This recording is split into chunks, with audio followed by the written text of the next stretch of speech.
Assalamualaikum warahmatullahi wabarakatuh.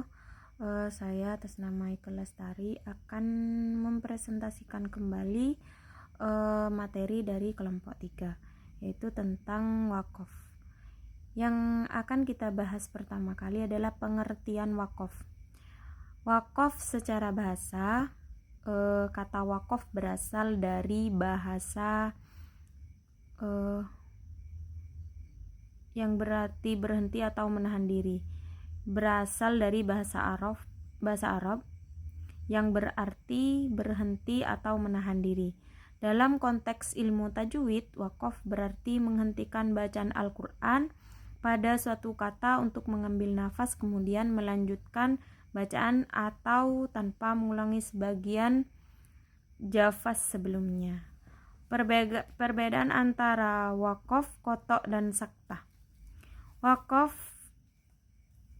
qotok, dan saktah sama-sama berkaitan dengan penghentian bacaan dan tetapi memiliki perbedaan dari sisi niat, durasi, dan tujuan.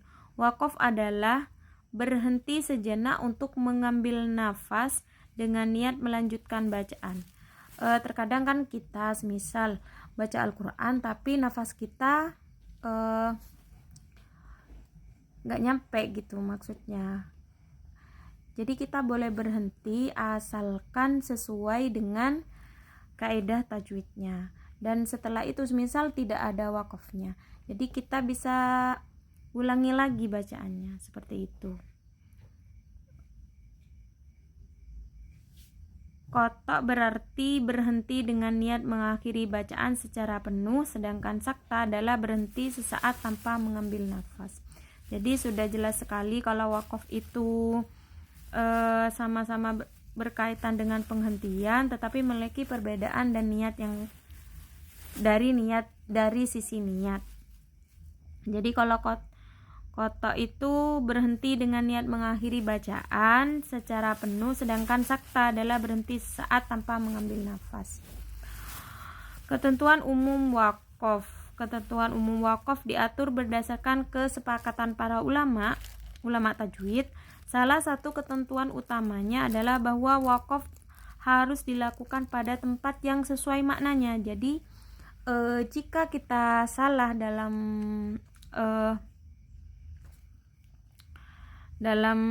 ketentuan wakaf, misal kita berhenti salah tempat nih, jadi kita kan bisa merubah makna seperti itu. Salah satu ketentuan utamanya adalah bahwa wakaf harus dilakukan pada tempat yang sesuai dengan makna dan struktur kalimat. Tidak boleh berhenti di tengah kalimat yang masih tergantung pada kata sebelumnya. Takutnya kita salah arti nantinya. Setelah itu pembagian wakaf dan tanda-tandanya. Ada pembagian wakaf dan tanda-tandanya. Para ulama membagi wakaf menjadi beberapa jenis, yaitu wakaf tam, wakaf kafi, wakaf hasan, dan wakaf qobi. Wakaf tam adalah berhenti pada akhir kalimat yang maknanya sudah sempurna dan tidak bergantung pada kalimat berikutnya. Tanda-tanda wakaf itu di sini ada wakaf mim, wakaf lazim. Jadi ada tanda wakaf mim, yaitu wakaf lazim. Saya lanjutkan kembali. Wakaf mim itu harus berhenti. Wakaf qola berhenti lebih utama. Jadi kalau ada wakaf qola, jika kita berhenti itu lebih utama. Wakaf jim atau wakaf jaiz ya.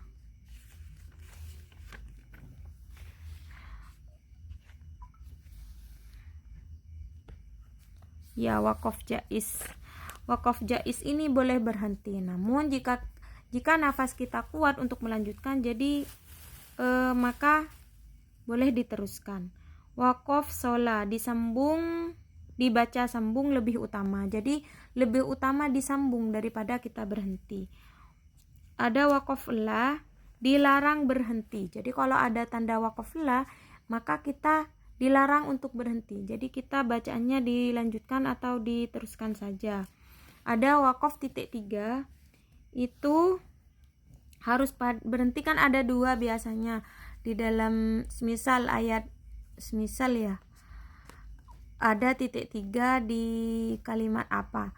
Jadi kita boleh berhenti di titik 3 pertama atau titik 3 kedua, seperti itu. Jadi harus berhenti pada salah satu tanda tersebut. Mengenai pembagian wakaf tadi, itu ada wakaf tam, wakaf kafi, dan wakaf hasan. Saya akan sedikit menjelaskan. Wakaf tam itu artinya wakaf sempurna. Wakaf pada kata yang tidak memiliki hubungan dengan kata setelahnya dari sisi lafaz dan makna. Contohnya seperti wa ulaika humul muflihun. Muflihun itu wakaf pada muflihun, maka hukum boleh wakaf. Namanya wakaf sempurna atau wakaf tam. Yang kedua, wakaf kafi, cukup sempurna. Wakaf pada kata yang memiliki hubungan dengan kata setelahnya dari sisi makna, bukan dari sisi lafaz. Contohnya, la yu'minun, khatamallahu ala qulubihim, dan seterusnya. Wakaf pada la yu'minun, hukumnya boleh wakaf. Setelah itu ada wakaf hasan, artinya baik. Wakaf pada kata yang memiliki hubungan dengan kata setelahnya dari sisi lafaz dan makna. Selama wakaf pada kata tersebut memberikan makna yang sempurna, contohnya seperti alhamdulillahi rabbil alamin. Alhamdulillah, hukumnya boleh wakaf, tetapi memulai dari kata yang sesuai sebelumnya. Jadi kalau kita berhenti boleh wakaf, akan tetapi kita memulainya lagi dari kalimat sebelum, dari kata yang sesuai sebelumnya. Tetapi jika kata yang diwakafkan itu akhir ayat, maka disunahkan langsung memulai ayat berikutnya. Jadi kalau misal wakafnya kita wakaf tapi di akhir ayat kita boleh disunahkan langsung memulai ayat selanjutnya. Setelah itu wakaf qobi. Wakaf qobi pada kata yang memiliki hubungan dengan kata setelahnya dari sifat lafaz dan makna, karena wakaf pada kata tersebut dapat mengurangi atau merubah makna. Jadi wakaf qobi ini wakaf yang buruk. Contohnya seperti ya ayyuhalladzina amanu la taqrabus sholata wa antum sukara. Jadi kita berhentinya di sholah. Itu kan nanti kita bisa merubah maknanya, itu hukumnya tidak boleh wakaf. Makanya sekarang kita sudah dipermudah, di zaman ini kita sudah dipermudah, ada yang namanya wakaf ibtidak.